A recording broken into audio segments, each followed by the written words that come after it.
On va aller mettre un numéro sur les pages. Vous voyez comment on fait? Oui? Ah, c'est pas un bouton à enclencher comme dans Microsoft Word. C'est pas automatique. Il va falloir le faire manuellement, mais par rapport à Word, ici, ça pourra avoir un aspect vraiment personnalisé comme on veut. Donc, ça va se faire dans le gabarit, donc le modèle de page, quelque part. Vous allez dans le menu Fenêtre, Page.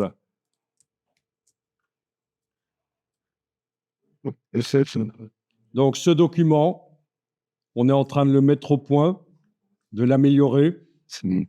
Et bien entendu, à chaque fois que vous avez un travail de mise en page à faire, vous n'êtes pas obligé de démarrer de zéro et de positionner des blocs de texte, des colonnes, des images, etc. Vous pouvez faire un peu ce qu'on a fait, ce qu'on a vu précédemment avec les templates, avec les modèles qui étaient disponibles sur le site Adobe. C'est-à-dire que vous avez fait un travail pour un client, un travail de mise en page. Pour un autre client qui n'a rien à voir, vous pouvez très bien redémarrer de la première mise en page que vous avez faite pour le premier client et adapter. On ne va pas réinventer chaque fois, recréer tout. Alors, InDesign est le dernier des 3 logiciels Photoshop, Illustrator, InDesign à ne pas intégrer l'intelligence artificielle. On suppose que ça va arriver et qu'il y aura un assistant bientôt pour quand même automatiser aussi la création de mise en page. Donc ça, ce sera encore une nouvelle donne, un game changer. C'est assez attendu quand même. Alors, actuellement, les pages, elles utilisent le gabarit A. Là, tiens, je vais aller désactiver quand même ici dans Affichage, afficher les pages. Je vais les désactiver l'affichage des variantes. Voilà. Ouais, je vais demander l'affichage horizontal. OK. Donc, elles utilisent toutes le gabarit A, le modèle de page A. Donc, si je vais mettre dans le gabarit A un numéro, une balise spéciale de numérotation, elle devrait se retrouver sur toutes les pages. Et ce serait un peu plus pratique pour quand même, quand on passe d'une page à l'autre, voir visuellement sur la page sur laquelle on est. Donc, vous allez double-cliquer sur le gabarit A, vérifier qu'il est bien indiqué en bas à gauche que vous êtes en train de travailler sur A gabarit. Pourquoi est-ce que je dis ça? C'est parce qu'il y a quand même pas mal de personnes, quand je dis de double-cliquer sur A gabarit, ils le sélectionnent simplement, ils ne rentrent pas dedans, ils sont toujours sur une des pages du document. Donc là, on est bien dans A gabarit. On va dans la palette des calques et on va créer un calque spécialement pour la numérotation. Donc, vous cliquez sur le signe plus, le calque est là, je vais l'appeler numérotation. À quoi ça sert de mettre la balise de numérotation spécialement sur un calque pour elle? Ça sert à faire en sorte qu'elle apparaisse systématiquement au-dessus des éléments des pages. Parce que normalement, ce qui vient d'un gabarit se met sous les éléments des pages. Mais on peut forcer à ce que ça aille au-dessus des éléments des pages si on le met sur un calque supérieur. Voilà, j'ai déplacé le calque au-dessus. Calque numérotation. Vous allez créer un bloc texte, il n'y a pas le choix, parce qu'on ne peut pas faire du texte qui n'est pas dans un bloc. On n'est pas dans Illustrator ici, c'est forcément dans un bloc. Donc vous prenez le bloc texte et vous tracez un rectangle.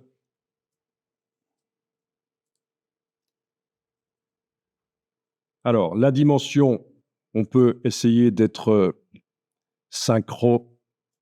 On peut essayer de mettre, par exemple, 20 mm en largeur et 20 en hauteur. C'est dans la barre contrôle du dessus.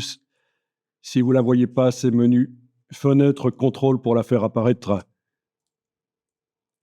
Voilà, j'ai donc un carré de 2 cm de côté. Le signe hashtag indique juste qu'il y a une ligne. C'est un peu l'équivalent d'une balise de fin de paragraphe.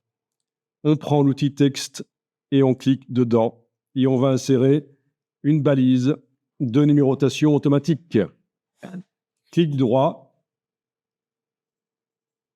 insérer un caractère spécial, marque numéro de page active.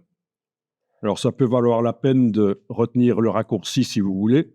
Option majuscule, CTRL-N sur Windows. Donc, Alt majuscule, CTRL-N sur Windows. Option majuscule, Command-N sur le Mac. C'est vous qui voyez. Mais en principe, c'est quand même pas souvent qu'on doit faire ce genre de choses. Bon, il a pris la police de caractère, une des dernières que j'ai travaillées. Vous avez la lettre A. Donc, ne vous dites pas, je ne vais pas aller dans le menu et dans les sous-menus faire ce que le formateur vient de dire, parce qu'en fait, si vous tapez la lettre majuscule A, tout bêtement, ça ne marchera pas. Vous aurez des A partout sur toutes vos pages. Tandis que là, vous allez avoir vraiment des numéros sur vos pages. Alors, on va rapidement déplacer ça là en dessous des marges. OK. C'est pas grave s'il ne veut pas se placer exactement comme il faut. Ah oui, je vois pourquoi. Vous avez aussi ça, quand vous le déplacez, il bouge, on a l'impression qu'il bouge tout seul dans le bloc, la lettre A, la balise. Oui. OK, on va expliquer pourquoi. Bon, tant que vous arrivez à la mettre à peu près en bas, dans un premier temps, c'est bon. Et quand vous double-cliquez sur les pages du document dans la palette de pages, vous devriez voir en bas qu'en effet, il y a des numéros. Voilà, sur toutes les pages qui utilisent le gabarit A, il y a des numéros. Parfait. Bien. Alors, vous allez enregistrer le document en indiquant à la fin -02. Donc, on va enregistrer bien sûr plus que nécessaire, mais c'est pour la formation. Et vous enregistrez dans le dossier que vous avez téléchargé. Il n'y a pas de problème.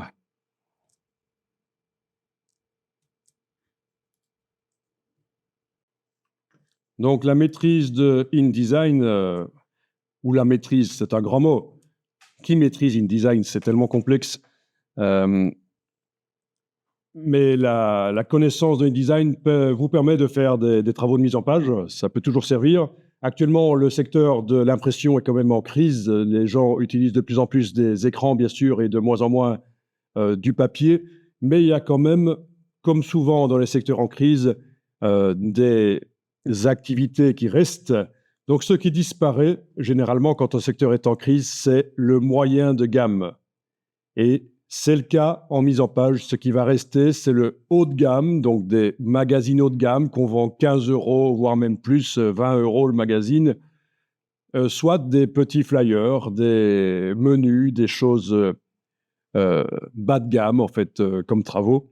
Mais le moyen de gamme a tendance à disparaître, donc la communication se fait plus par le web pour tout ce qui est moyen de gamme. OK. Donc, ça peut servir à faire ce genre de travaux, soit du bas de gamme, soit du haut de gamme. Bas de gamme, c'est pas nécessairement mauvais, hein, il en faut. Hein, on est bien content d'avoir un menu papier quand on va au restaurant, quoique de plus en plus, c'est accessible aussi en ligne, mais bon. Ou des flyers pour communiquer, ou des posters. Mais alors, même si vous n'êtes pas professionnel de la mise en page et du graphisme par la suite, si vous êtes dans un autre secteur d'activité, pouvoir communiquer correctement avec des documents corrects, c'est quand même utile. Communiquer à propos de son activité, c'est quand même utile de maîtriser tout ça. Donc, pour resituer un peu, en 2024, comment on se positionne par rapport à ça?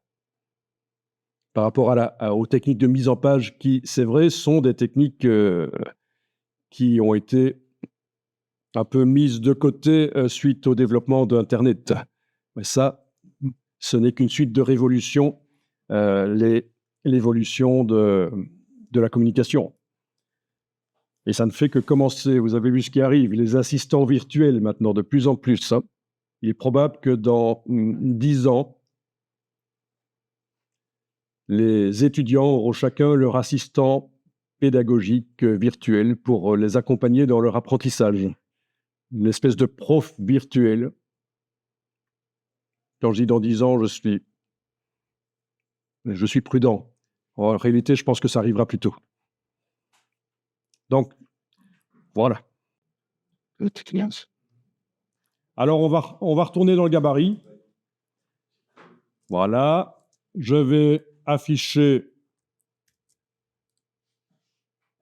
en affichage normal, donc dans le bas de la palette des outils, icône de gauche, palette des outils qui est en 2 colonnes, icône de gauche.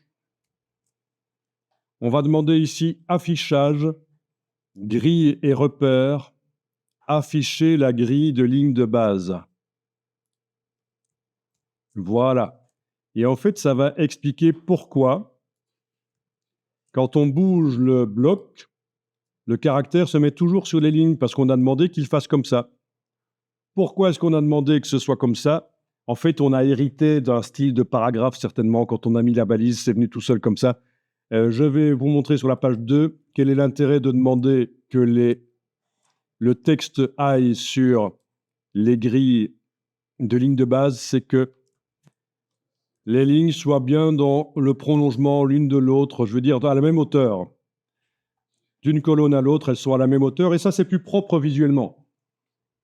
Alors, on est d'accord, quelqu'un qui va voir le document ici, si on lui donne le document imprimé, il ne va pas dire « Waouh, les lignes sont dans le prolongement l'une de l'autre, d'une colonne à l'autre. Je suis tout émotionné. » Pas du tout. La plupart des gens ne vont pas le voir. On est dans l'ordre du ressenti non verbalisé. Mais donc, ce genre de choses participe avec plein d'autres choses à la qualité d'un document. Le côté professionnel, le côté haut de gamme, ça vient notamment de ce genre de détails. Et donc, je reviens dans le gabarit A. Ça explique donc pourquoi, ici, le numéro se cale sur la grille, alors que ce n'est pas nécessaire dans ce cas-là. Donc, on va aller voir ce qui va se passer dans la palette déjà des styles de paragraphes. Menu texte, style de paragraphe. Mais apparemment, ça utilise le style de paragraphe qui est prévu pour les titres, pour les sous-titres en fait, ce qu'on appelle entre guillemets les sous-titres, mais on n'utilise normalement pas dans le métier ce genre de terme sous-titre. On dit titre de second niveau dans la hiérarchie des titres. Voilà. Et donc, vous avez la possibilité de repasser en paragraphe standard de InDesign. Et là, vous avez un bloc qui, la balise ne se colle pas sur les lignes. Sauf que, je trouvais que c'était pas si mal que ça se colle sur la ligne. Non pas que ça se colle sur la ligne, qu'est-ce que tu dis, idiot? Qu'il ait un aspect comme ceci, cette police-là. Donc, je vais quand même remettre titre de second niveau. Donc, pour afficher la grille de ligne de base, c'est dans Affichage, grille et repères, afficher la grille de ligne de base. Mais les préférences sont réglées de manière à ce que quand on zoome en arrière, à un certain moment, elles ne sont plus visibles. Donc, c'est logique que quand on zoome en arrière, elles ne sont plus visibles à un certain moment. Et il faut avoir l'icône de gauche enclenchée dans le bas de la palette des outils, parce que si on est en simulation d'impression, l'icône de droite l'aperçu, on ne voit pas la grille de ligne de base, quel que soit le niveau de zoom. Voilà. Alors voilà, on va démarrer de ce style de paragraphe, mais on va adapter les choses. Donc on va aller le faire par la palette paragraphe et la palette caractère. Donc menu texte, paragraphe et menu texte, caractère. Donc voilà ce qui permet de modifier manuellement l'aspect du texte, l'espèce de petite usine à style. Oui, parce qu'une fois qu'on a paramétré quelque chose, on en fait un style. Mais alors, ici, ce qui va être modifié pour ce bloc qui est sélectionné, je vais indiquer que tout le texte contenu dans le bloc ne doit pas s'aligner sur la grille. Et c'est ici que ça se passe dans le bas de la palette paragraphe. Donc, c'est un menu texte paragraphe pour avoir cette palette. Et j'indique que non, le texte ne doit pas coller sur la grille. Et ça marche, quand je le bouge, il n'est plus sur la grille. C'est déjà ça. Pour l'instant. on ne le laisse pas parce que ça n'a absolument aucun intérêt qu'il soit sur la grille. Autant ça avait de l'intérêt sur la page 2, par exemple, pour que d'une colonne à l'autre, les lignes soient à la même hauteur, autant ça n'a aucun intérêt dans le gabarit qu'il soit calé sur la grille. Ouais, mais ça change pas. S'il est calé sur la grille, on ne sait pas le positionner facilement. Ouais. Voilà. Let's see. Alors, quand je disais... Alors, la grille, on va la faire disparaître ici, on n'en a plus besoin. Affichage, grille et repère, masquer la grille de ligne de base. Voilà. Et on va faire un numéro fantaisie. On va juste créer 2 rectangles partiellement superposés qu'on va mettre à l'arrière du numéro. Comme ça, c'est juste, vous voyez qu'on fait vraiment ce qu'on veut. On pourrait même mettre une image derrière le numéro. Ça pourrait être sympa. On va voir après si on peut faire quelque chose. Mais faisons simplement 2 carrés comme ça. Donc, je prends l'outil rectangle ici et avec la touche Shift enfoncée, la touche majuscule, je trace un carré comme ça.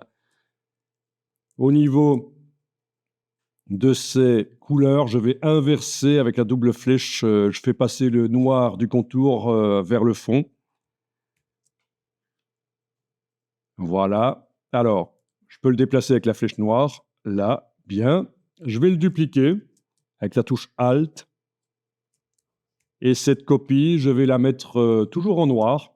C'est un choix, toujours en noir, mais par le nuancier, je vais diminuer la force du noir. Donc, ici, teinte,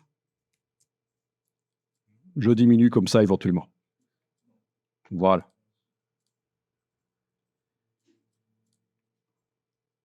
Donc, c'est en ayant le carré sélectionné, c'est toujours du noir, mais ça va être moins fort. Voilà. Alors, ces 2 carrés, je vais les activer tous les 2. Donc, clic, Shift-clic, et je vais demander qu'ils aillent à l'arrière-plan pour que la balise soit par devant. Dans la palette des calques, on a plusieurs calques actuellement. Quand on demande que l'élément aille à l'arrière-plan, c'est simplement à l'arrière-plan du calque. Ce n'est pas à l'arrière-plan de tout le document. Ça ne va pas venir sous le body text, ça va venir à l'arrière-plan dans le calque. Alors, vous avez objet, disposition, arrière-plan. Bien sûr, on aurait pu faire différemment. Voilà, on aurait pu faire différemment, bien sûr. On aurait pu simplement prendre le bloc texte et le déplacer vers le haut. Donc, il y a toujours 36 solutions possibles.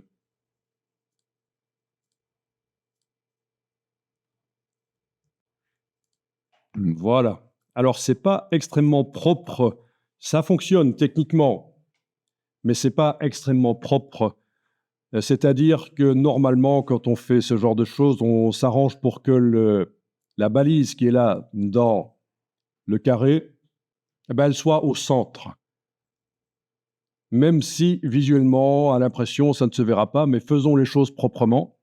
Donc, par la palette paragraphe, en ayant le bloc qui contient la balise sélectionnée, vous centrez horizontalement. Puis, en faisant CTRL B sur le clavier du PC ou commande B sur le clavier du Mac, c'est objet, option de bloc de texte, vous indiquez ici alignement, à justification verticale, alignement centré. Et comme ça, vous avez vu comment on fait pour centrer un élément dans son bloc. Il est centré dans son bloc. Je peux le faire plus petit, le bloc, avec la touche Shift et la flèche noire. Je le fais plus petit. Quand même pas trop petit, parce qu'il faut penser que ça doit pouvoir écrire des chiffres, des numéros à 2 chiffres, en fait, dans le document. Mais si le bloc est trop petit, peut-être que sur certaines pages, les numéros à 2 chiffres, quoique ça marcherait quand même. Ils ont corrigé ce genre de choses dans InDesign. Voilà. Et vous le positionnez. Alors, la couleur du numéro, on va la modifier. Vous avez le bloc du numéro qui est sélectionné. Dans la palette des outils, on vous indique ici que vous êtes en train de modifier la couleur. Si vous commencez à jouer ici, ce sera la couleur du bloc. On va plutôt modifier la couleur du texte, donc on enclenche le petit T ici. C'est bien la couleur de fond qu'on est en train de modifier, elle est à l'avant-plan. Et on va mettre la couleur papier, donc du blanc. Voilà. Pourquoi? Parce que quand on fait du graphisme, quand on commence à mélanger des couleurs comme ça pour une numérotation, c'est parfois un peu foireux, pas très sobre. Et donc là, on n'a que du noir, en fait. Hein. Ben oui, on n'a que du noir qui apparaît pour faire les numéros. On a le blanc du papier qui est visible aussi autour, évidemment. Mais il n'y a que du noir teinté différemment, mais c'est peut-être un peu plus sobre, en fait. Enregistrer le document.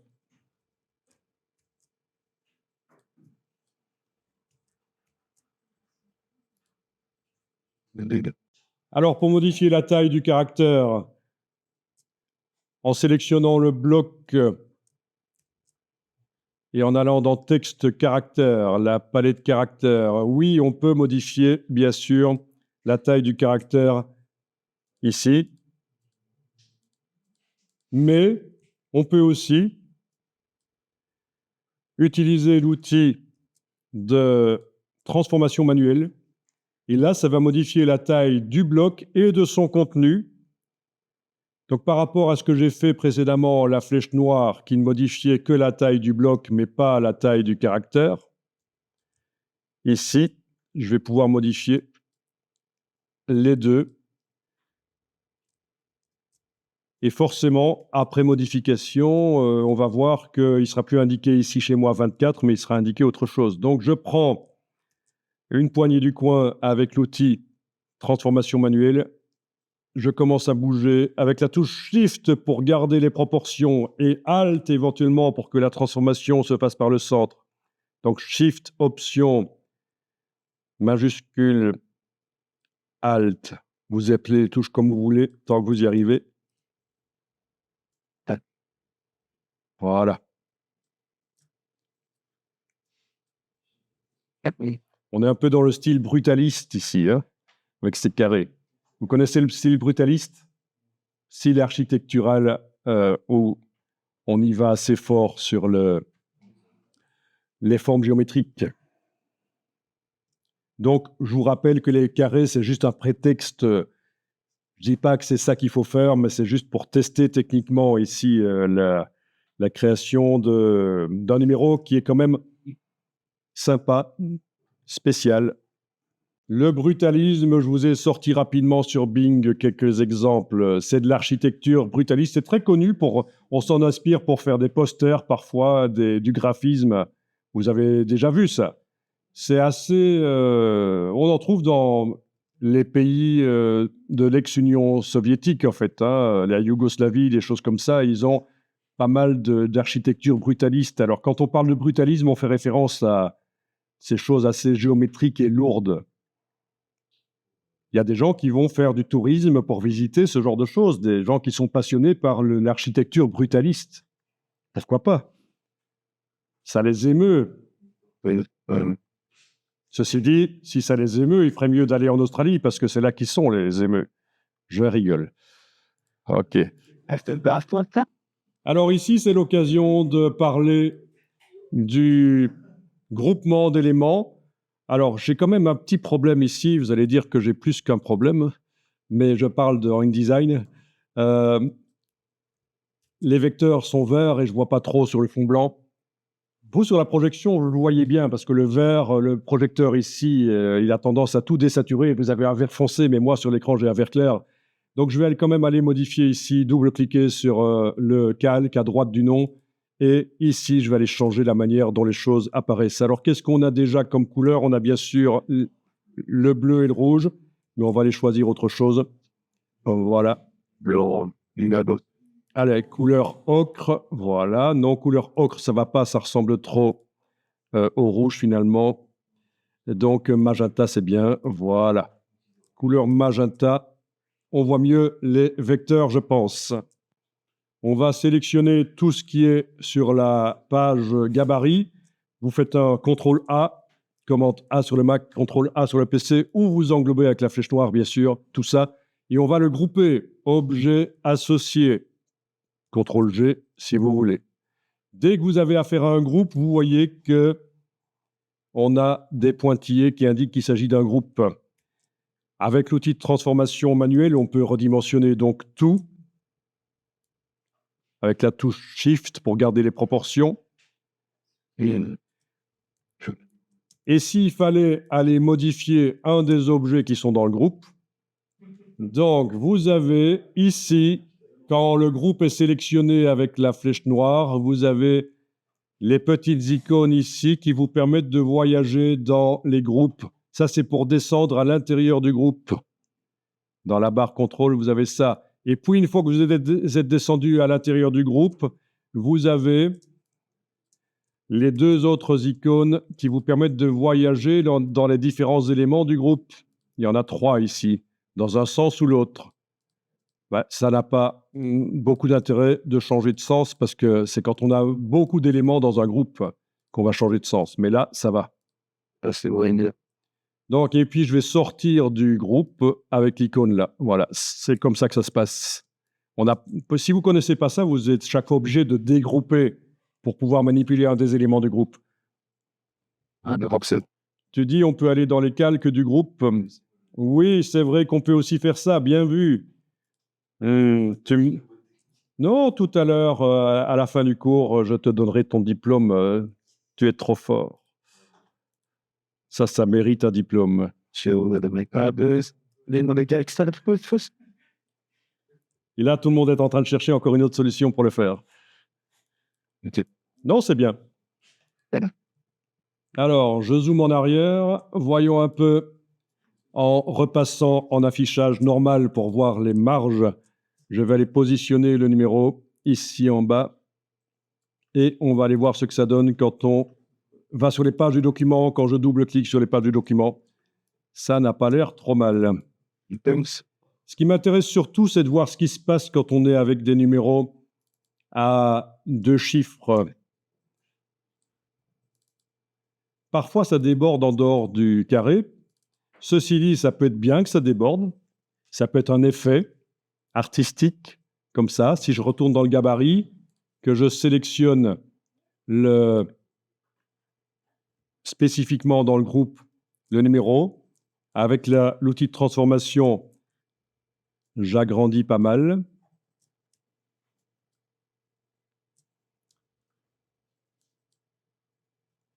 Je vais voir sur les pages.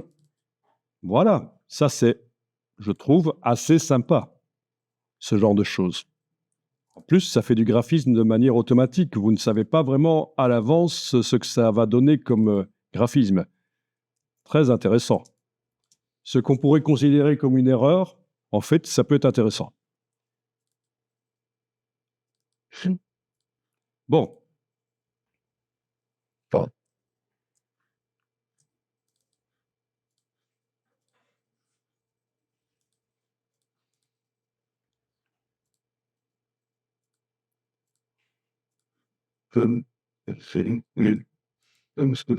On a aussi la variante Black, tiens, pour cette police Litos. Elle était installée chez vous, la police Litos, alors? Oui. Ah, c'est étonnant. J'aime bien ça. On est dans le brutalisme. J'aime bien me faire brutaliser. OK. Oui. Alors, vous n'êtes pas censé savoir ce que je fais le samedi soir. OK. Donc, oubliez ça. OK, je vais enregistrer le document. Enregistrez-le aussi.